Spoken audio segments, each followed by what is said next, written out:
Hey everybody, and Tony here with a review of Bizet's Carmen, which was live streamed from the Metropolitan Opera House and was shown at the Barbican Center Cinema 1.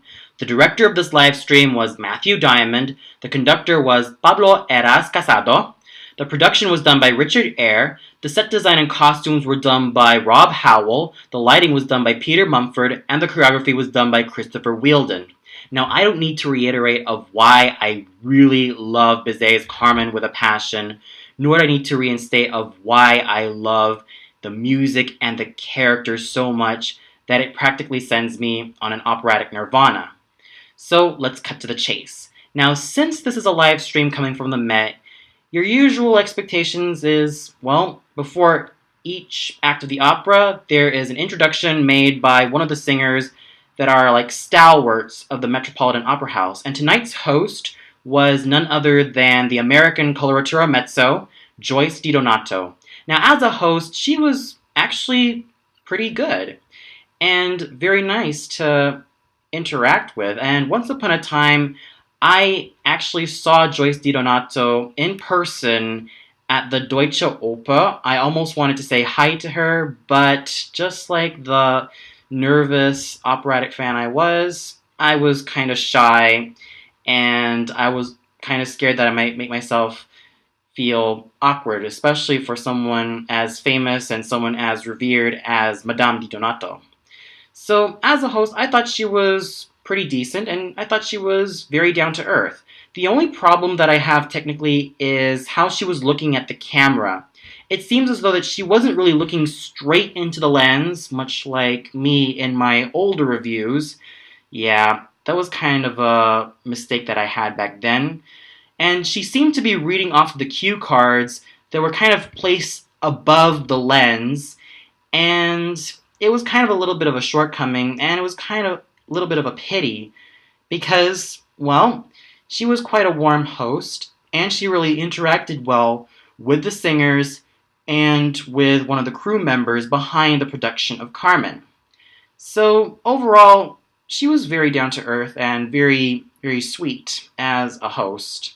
And there were also some interesting little segments, like a sketch of portraits of Carmen, and also the upcoming operas that are going to be live streamed from the Metropolitan Opera House, which are these operas that will follow. So, November 22 being Barber of Seville by Rossini, December 13 being The Master Singers of Nuremberg from Richard Wagner, the 17th of January being The Merry Widow by Franz Lehár, January 31 being Tales of Hoffmann by Jacques Offenbach, February 14 being Tchaikovsky's Yolanta and Bartók's Bluebeard's Castle, which is like a double bill, March 14th being La Donna del Lago from Gioacchino Rossini, and April 25 being Mascagni's Cavalleria Rusticana and Leoncavallo's I Pagliacci. And I was pretty excited for those operas, but I'm not so sure if I'm going to really have any time to view these live stream operas, given the schedule that I have as a performer and as an acting student. So it was very exciting, and so yeah, with these features, I definitely had a blast, especially with Joyce DiDonato as the host for the evening. Now let's get on with what I thought about the production, singers, and the conducting. Now let's start with the production.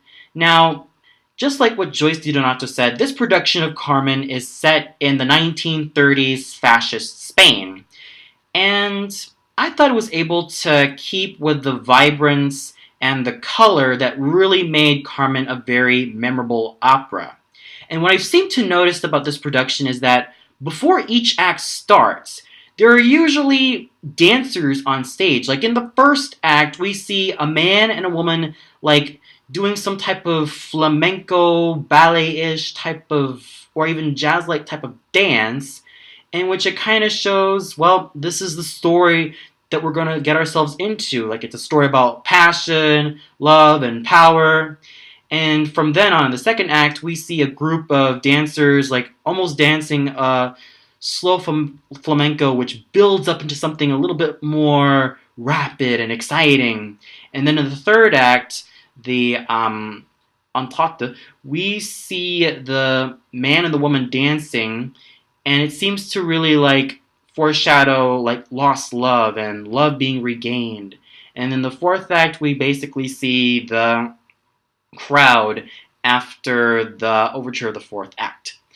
And with the role of Tsuniga, as I seem to notice in this production, at times the role of Tsuniga is very much obscure, or the fate of Tsuniga is very much obscure, because we don't really know whether he lives or if he ends up being killed by the smugglers. In this production, Tsuniga lives, albeit with a scar, like a scar from his cheek, from his cheek all the way up to his left temple, his left cheek all the way up to his left temple, which was caused by one of the smugglers, either Dancail or Remendado's lighter, which he basically set on fire because of a certain threat that he has after trying to get in a little bit of a scuffle against Don Jose.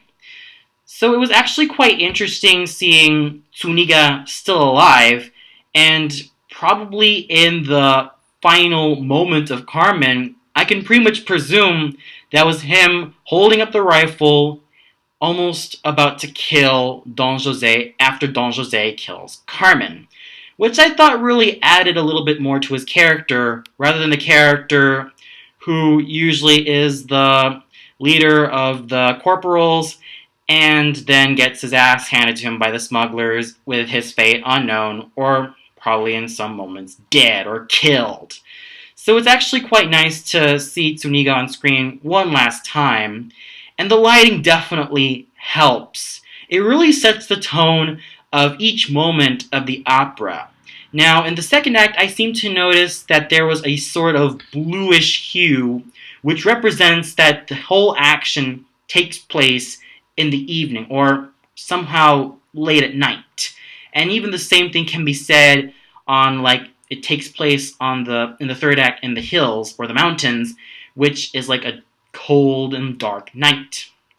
And then when it comes to, the lighting used for the streets and the bullfighters arena, there's usually a afternoon, mid-afternoon type of hue in terms of how the sun shines throughout the day. So overall, is this production better than the Zeffirelli production that I saw at the Arena di Verona? Well, not really. It has its quirks and its interesting facets, but it cannot really top the Zeffirelli production that I saw at the Arena di Verona. But it certainly trumps the production that I saw at the Zurich Opera House. So this is actually my third favorite Carmen production. The second favorite being that of the one that I saw in Deutsche Oper Berlin. So overall, the production was very solid all around, and it actually gives a lot more characterization to the role of Tsuniga, which is a very thankless role for a basso to sing. Now let's get on to the singers. In the role of Carmen, we have Anita Rachvelishvili, who I also saw back in Verona live also as Carmen, and I also saw her 8 months ago in the live stream production of the Metropolitan Opera House production of Borodin's Prince Igor, where she was singing the role of Konchakovna. Now, I don't really need to reiterate of why I love Rachvelishvili's Carmen. I mean, it's obvious. She didn't just play Carmen, she was Carmen. The complexion that she has, the beauty and power and that smoky timbre of her voice, her sensual beauty. I mean, she practically looked like a goddess. In fact, she is so up there with the many mezzos and sopranos and, to some extent, contraltos who have sang Carmen way before her. She is so up there with Rizet Stevens, Jean Rode, Suzanne Joyol, Suzanne Broglie, Lucie Perelli, Olga Borodina, Agnes Baltza, Elena Obrazova, Grace Bumbry, Shirley Verrett. The list goes on and on and on of my personal favorite Carmens. And she has definitely proved herself very, very wonderful in this role once again. And she was definitely the star of tonight's production of Carmen. Her Don Jose for the evening was Alexander Antonenko, who is a Latvian dramatic tenor who sang roles like Otello, Kalaf, and Radames. He basically specializes in the Russian, Italian, and French repertoire, but surprisingly enough, no Wagner yet. Maybe the time will come when he will sing Wagner. So anyways, with his performance as Don Jose, I have to say, acting-wise, I didn't really get so involved in the first act, but in the second, third, and fourth act, he got a lot better in terms of his acting. The one thing that really stayed consistent was his voice. Now, going back to his acting, there were moments in which his eyes didn't really show that much emotion, but later on, it got better and better and better. Now, with his voice, it is an incisive and very cutting, dramatic tenor voice, albeit with a price, though. With such a powerful, dramatic tenor voice, there is a sort of a price. There are moments in which he tends to go sharp, and with his flower aria, there are moments where he can't really scale down and be a lot more lyrical. In fact, my favorite tenor exponent, or who usually does the flower aria, is none other than the Canadian Helden tenor John Vickers, especially when he sings that B flat in diminuendo. With Antonenko, he didn't really go diminuendo on the B flat, but hey, that's just my tastes.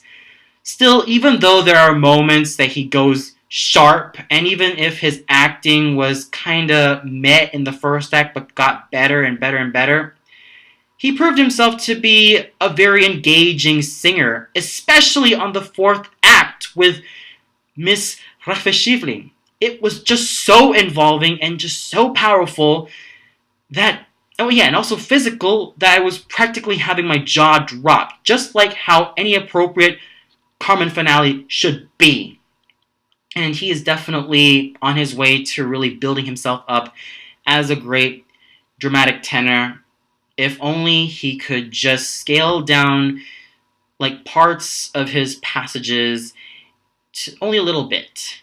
But still, it's a very, very incisive voice, but he needs to scale it down a little bit, especially for those more lyrical lines.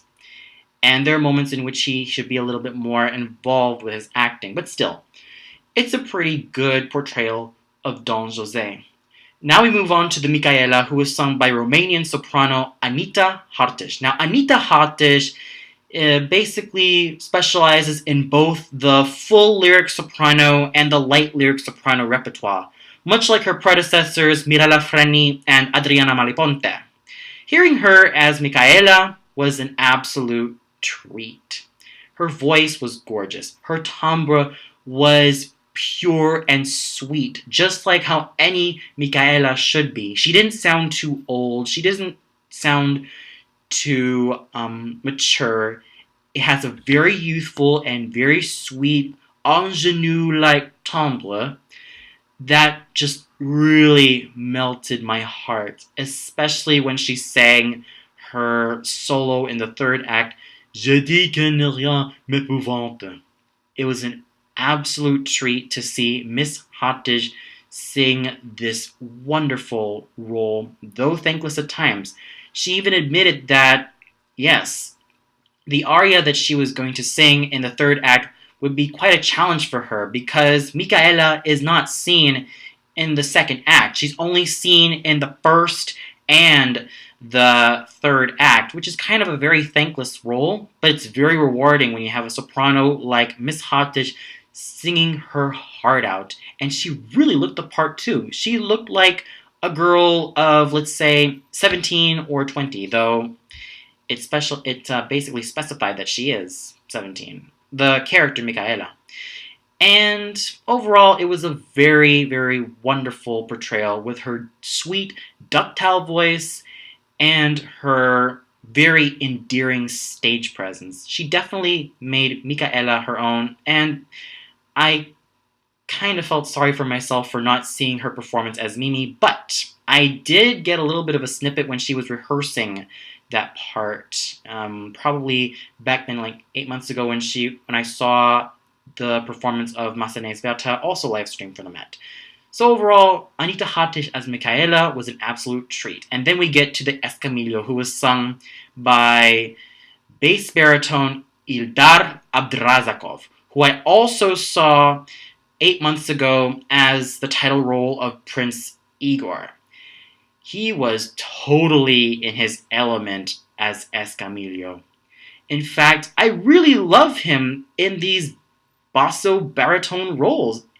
He really shone as Escamillo. He had that swagger, and his voice really helped. It is a powerful bass baritone voice that really shone, and it was ebullient, it was fresh, and it was just exciting.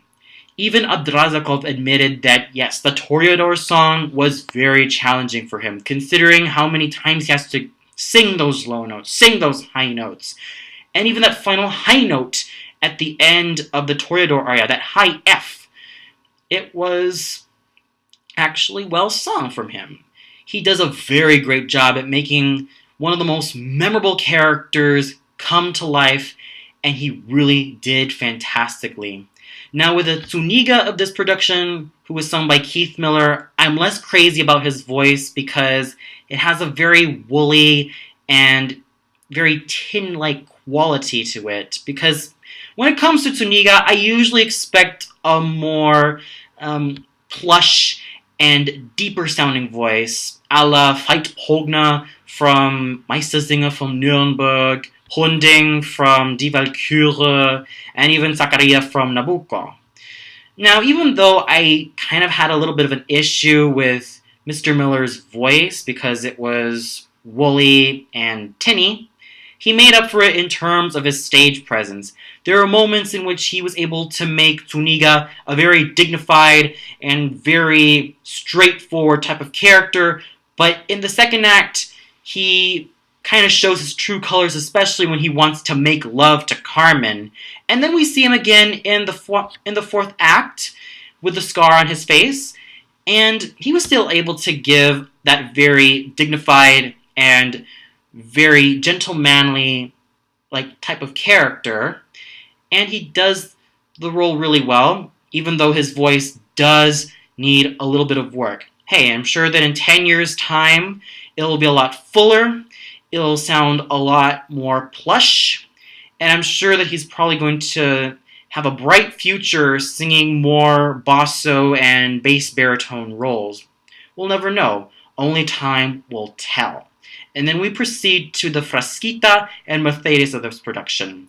We have lyric coloratura soprano Kiri Dionarin, who was also the voice of the girl from Borodin's Prince Igor, and the Mercedes being done by Jennifer Johnson Kano. I really love their dynamics together.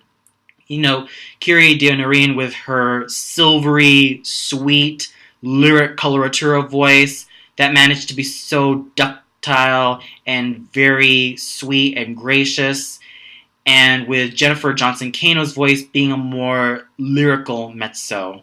They were able to blend their voices perfectly. They hit all of their notes very well, and they were able to give these two thankless roles some personality, with Frasquita usually being the spunky, sassy type of girlfriend, and with Mercedes being a little bit more thoughtful, though equally as saucy and spicy, like her friend Frasquita. Both of these women do very fantastically in their roles, and I hope to see more of them in the near future.